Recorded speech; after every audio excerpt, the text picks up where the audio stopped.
In the Philippines, trash is one of the biggest problems in cities.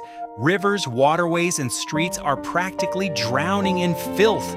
Every year, thousands of tons of garbage pile up in dump sites and canals, worsening floods, pollution, and diseases in communities. But in China, it's a whole different story. Before, they also had a massive trash problem. But what happened was a game-changing solution that transformed the entire country.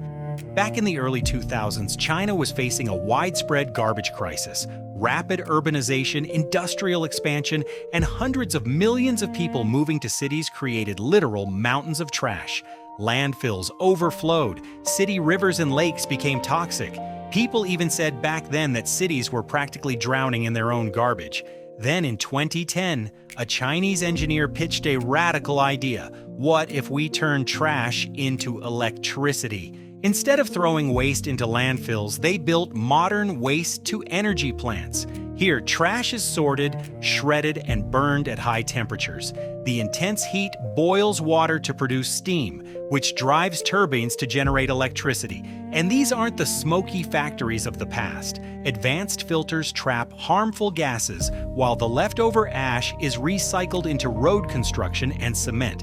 In one bold move, 3 problems were solved: less trash in landfills, more clean energy, and cleaner air and soil.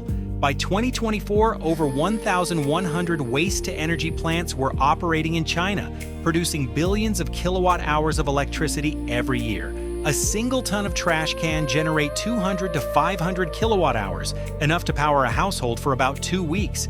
In monetary terms, that's roughly $140 per ton. However, because these plants need a constant supply, something unexpected happened. Some cities actually ran out of trash. Garbage suddenly became valuable. Municipal governments started paying $7 per ton just to buy trash from neighboring cities. Out of nowhere, trash became a resource, an urban ore.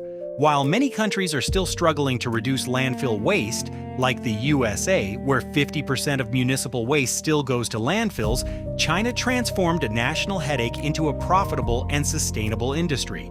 They are now exporting this technology to over 40 countries. Sweden and Denmark are following a similar path, generating so much energy from waste that they actually have to import garbage from other nations. Of course, there are criticisms. If not managed properly, these plants can still release emissions, and the practice might discourage traditional recycling. But the takeaway here is simple.